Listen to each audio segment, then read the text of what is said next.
Resumption of the hearing. Clear? Why? Ay, ah? Let us already proceed. Anyway, Ipalabasin natin executive session ba gusto niyo? bakit naman, oo. Nothing secret about the... Wala naman siguro confidential. Wala, But I will be asking questions on specific hindi, situations. sabihin natin mamaya si Lieutenant General kung mayroon siyang isasabi. Wala, tinanong ko nga sa kanya kung bakit. Simple lang eh. Simple. Tanungin niyo siya. Hindi, kung wala, hindi na kailangan. Okay, resumption of the hearing of the Committee on National Defense. The Secretary is requested to please record the presence of Lieutenant General Renato Mapago, the Vice Chief of Staff and a member of the Board of Generals. General, good afternoon. Good afternoon, Mr. Chairman and Your Honors. Secretary Chu, can you administer the of General Mapago?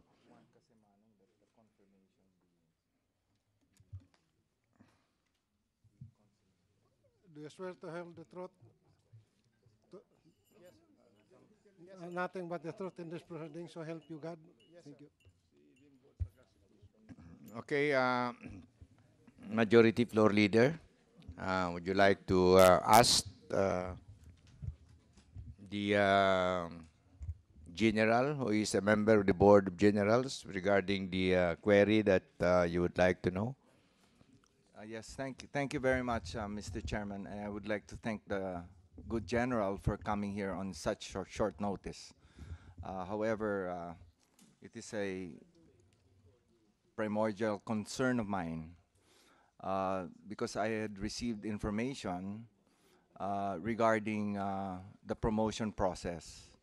And I was quite surprised. And of course, I'm not from a military background, so I don't quite understand the process that one goes through when one is eligible for promotion. So perhaps as far as the Board of Generals is concerned, do all promotions go through the Board of Generals? Mr. Chairman, Your Honors, yes, sir. All promotions from private to sergeant to lieutenant? Mr. Chairman, Your Honors, I'm only referring to colonels or O6 and above. Colonels and above go through the Board of Generals screening? Yes, Mr. Chairman, Your Honors. Yes. Now, General, this inquiry of mine was triggered by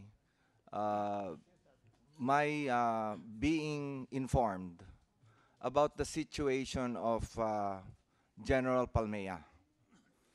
No, and I would firstly, I would like to state that it is unfortunate that we have come to this because I had requested for an explanation as early as the first week of July, but had not received one from General Oban. And so when the hearing was set without the explanation, I was constrained to bring up this issue. Now, in as far as General Palmea is concerned, who I understand is the classmate of General Oban, General Ortiz, and most of the highest-ranking officers in the armed forces now, what was the situation of General Palmea? Mr. Chairman, Your Honors, when the promotion of two-star for the Army, because we're talking here of the vacancies, and of course, there are certain percentages that of these vacancies that go to the various major services.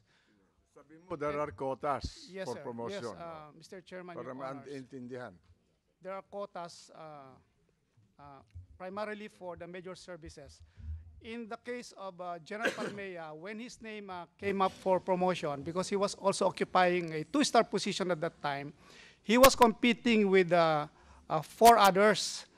And the the Board of Senior Officers of the Philippine Army, which, by the way, actually selects and screens first their officers up for promotion, and then submits their best qualified or their priority list to the Commanding General Philippine Army, and in turn the Commanding General Philippine Army submits the priority list to the Board of Generals for deliberation.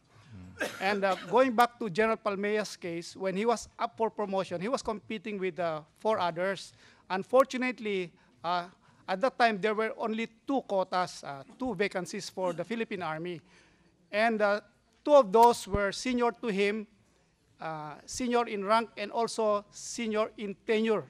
Meaning to say, when they occupied their respective 2-star positions, the 2 that I'm referring to were ahead of General Palmea.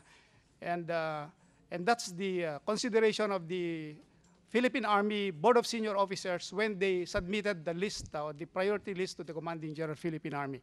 So when the Board of Generals deliberated on the merits of their promotion to 2-star general, the board chose Brigadier General Pompeo Limbo and Brigadier General Titan Quezon ahead of General Palmea because they are senior in rank. Limbo. Yes, Your Honor.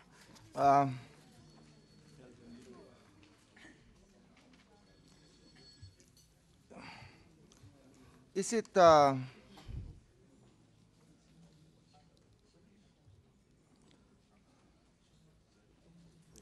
it true that General Limbo was promoted to 2-star even if there were some derogatory records?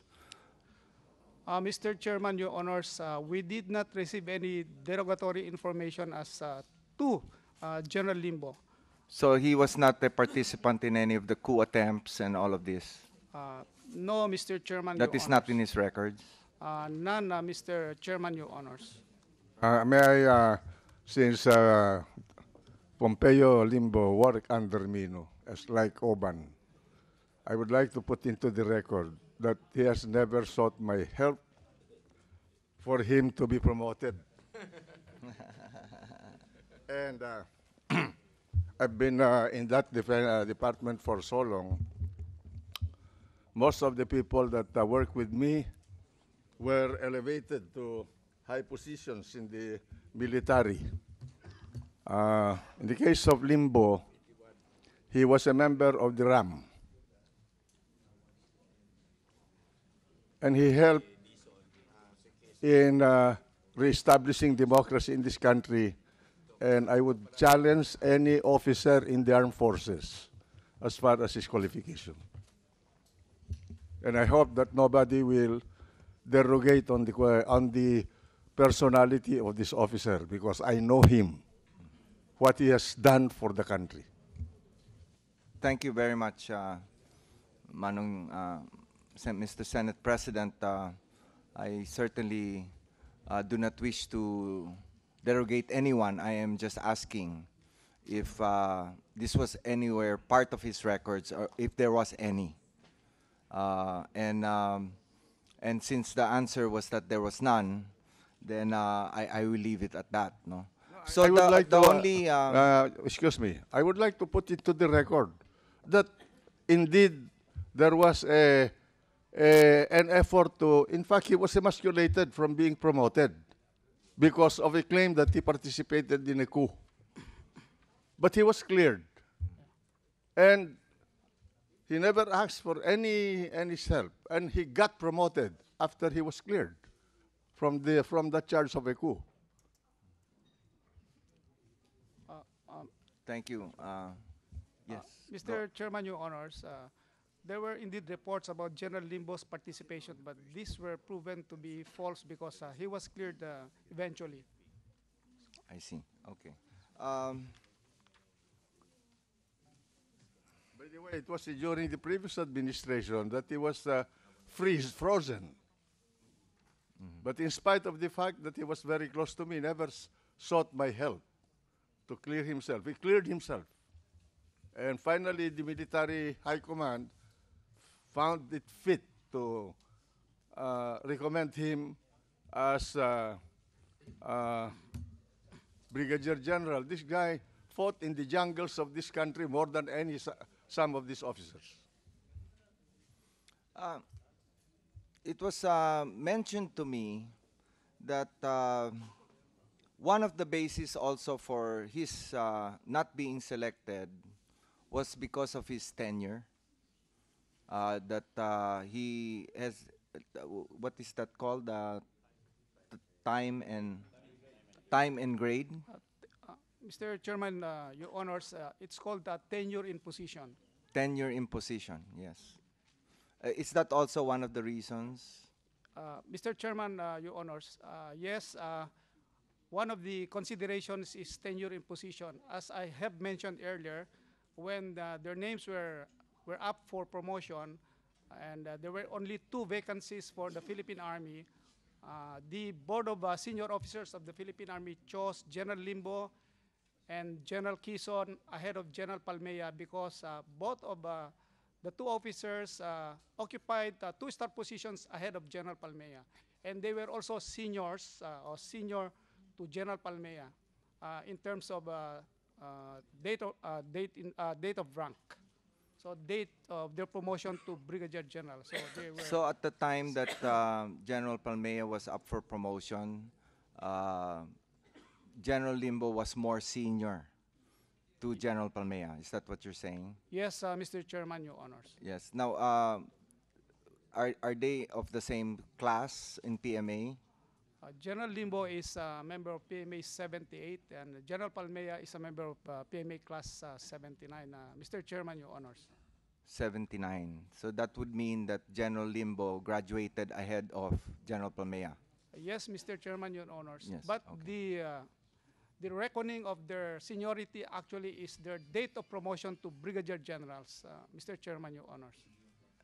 And so General Limbo was promoted ahead Yes, of Mr. General Palmea. Yes, Mr. Chairman, Your Honors. And this caused his non-selection for one of the 2 quota positions. Yes, Mr. Chairman, Your Honors. Well, thank you so much for clarifying that. I